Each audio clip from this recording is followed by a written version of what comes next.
Vamos a dar inicio a nuestra segunda parte de esta tercera clase,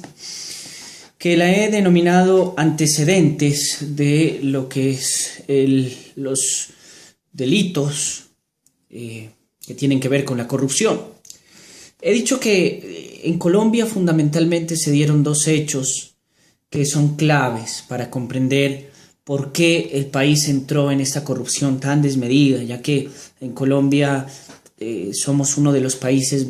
con mayores índices de corrupción en Latinoamérica y en el mundo, ¿no? Junto con Argentina, etc.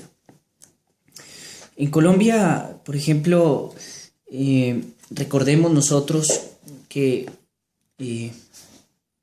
los años 80, por ejemplo, estuvieron provistos de la aparición de una nueva clase social, que lo había manifestado yo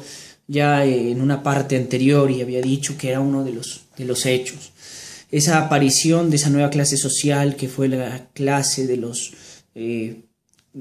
llamémosla así, carteles de la droga, y por otra parte la cuestión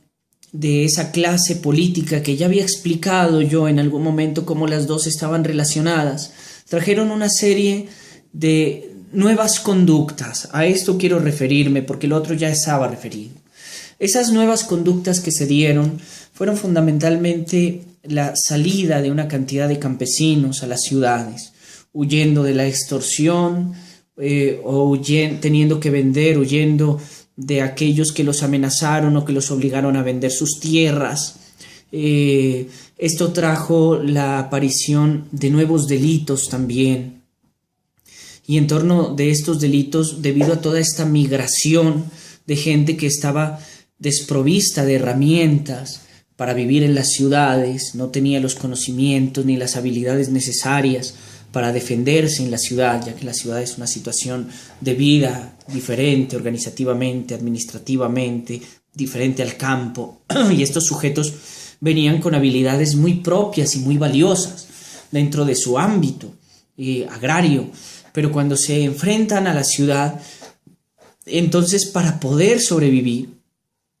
tienen que verse abocados a una serie de nuevas conductas, de conductas que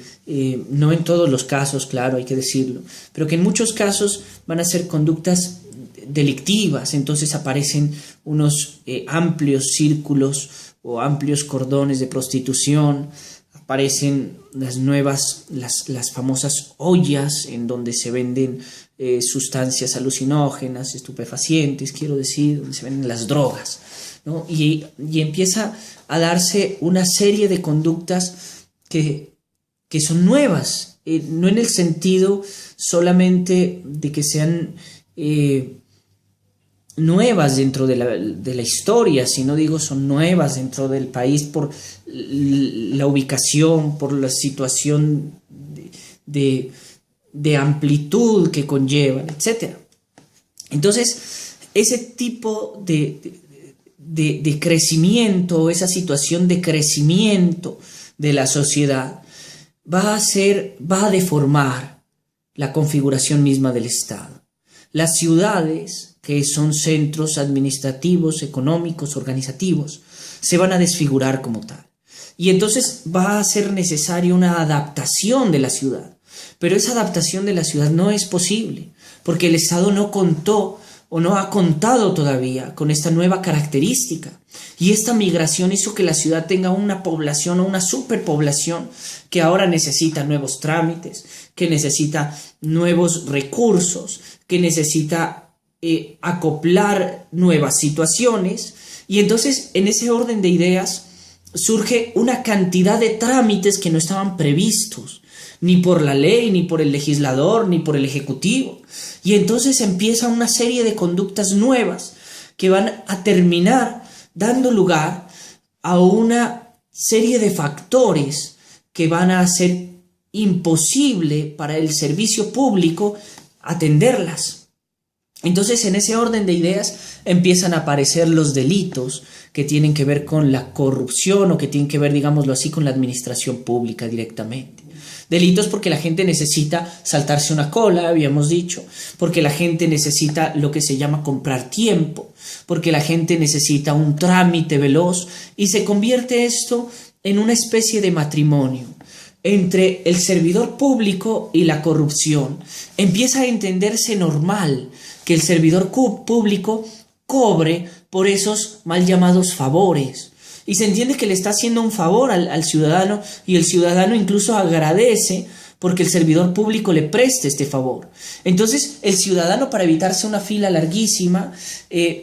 prefiere pagar, dar una retribución que puede incluso en ciertos casos no ser cuantiosa, pero que se convierte en una práctica mal vista y que va a conllevar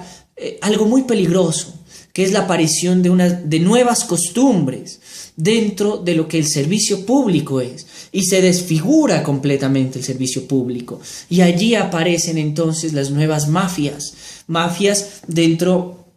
del servicio público, que son las que se van a encargar de permitir que laboren o que funcionen centros de prostitución, de venta de drogas, y en el peor de los casos de trata de blancas, etc. Y incluso otras mafias un poco menos graves, por ejemplo, mafias que permiten la elaboración de documentos ilegales, mafias que trabajan incluso para el mismo Estado, funcionarios que trabajan para el Estado y que hacen sus labores normalmente en la cotidianidad, pero que también aprovechan ese puesto que tienen para elaborar o para hacer funciones, sus mismas funciones, pero al margen de la ley. Por ejemplo, un sujeto que está todo el día sacando un documento, que todas las personas lo necesitan para poder funcionar en la ciudad, y ahora él también saca ese documento, no solo legalmente, sino también, como decimos, por debajo de cuerda, y cobra para sí mismo, ese dinero es para él, y cobra por ese documento. Entonces él tiene acceso al papel, él tiene acceso a las firmas, él tiene acceso a los sellos, y el documento sale como si fuera legal,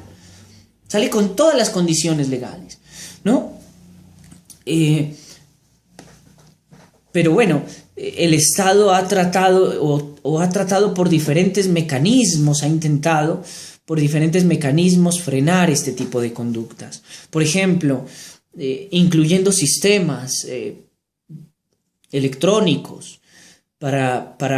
bases de datos para poder frenar este tipo de conductas. Y sin embargo no es posible hacer el control, porque el policía que está en la calle o el agente de tránsito, el guarda, como decimos, etcétera, no siempre está en la posibilidad de entrar al sistema y verificar si los documentos que el sujeto le presenta o que el sujeto lleva son legales.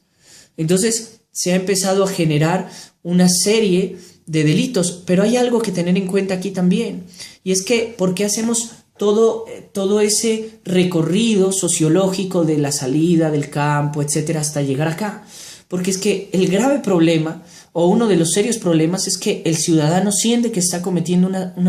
una situación o que está cometiendo una conducta que es justa. Es decir, el injusto penal no se configura en la mente del ciudadano, y esto es clave entenderlo, porque es que hace un momento hablábamos de la imputabilidad y lo figurábamos o lo prefigurábamos, pero lo que es clave decir aquí es que no se entiende el ilícito penal o no se entiende el elemento de la concepción de la imputabilidad porque el sujeto sea capaz de entender la conducta, sino la ilicitud de la conducta. ¿Me explico? Si el sujeto siente, por ejemplo, el sujeto es detenido por el guarda de tránsito y el sujeto siente que no tiene por qué pagar la multa que le van a imponer, el parte o como se denomine. Él siente que no debe hacerlo, y siente que no debe hacerlo no porque lo que él haya cometido sea injusto. Él sabe que lo que él cometió es en algún modo reprochable, es decir, está mal. Pero el sujeto siente que no debe pagar esa cantidad porque esa cantidad bien puede ser exagerada para el salario que gana. O porque él siente que los fondos o que la destinación, digamos mejor, de ese dinero no va a parar a la redistribución del ingreso que el Estado hace. Entonces el sujeto siente que es más justo pagarle al policía, es decir, si bien él concibe la conducta, si bien él concibe que su acto no fue el acto correcto, él no alcanza en su código de valores sociales a estimar que su conducta sea ilícita. Y él le pasa el billete y él siente que sale ganando y siente que el policía sale ganando y no siente nunca que el sujeto, perdón, que el Estado haya perdido. Es lo mismo que pasa con la cuestión del contrabando, que es otra de las conductas propias de nuestros estados, que se han vuelto una costumbre. El sujeto prefiere pagarle a un guarda porque él entiende que ese dinero que él pagaría por los trámites, y además de que los trámites son larguísimos, y de que además le tocaría pagar por esos trámites, él prefiere pagárselo a un guarda, pagarle mucho menos y ahorrarse por lo menos el trámite. Porque él sabe que ese dinero no va a parar a los pobres, no va a parar a la educación, él sabe que eso no va a ser redistribuido como debiera. Entonces, es un cáncer que se ha generado en el Estado. Si no frenamos ese cáncer desde el comienzo, es imposible que frenemos o que controlemos por medio de la conducta típica la comisión del hecho, porque el sujeto no se está representando la ilicitud. Por eso es fundamental dentro de una teoría del delito entender este tipo de cosas. Entonces, entendamos ese hecho como antecedente histórico, no solamente por los hechos que se han generado, sino por la significación misma de lo que la conducta tiene para el ciudadano.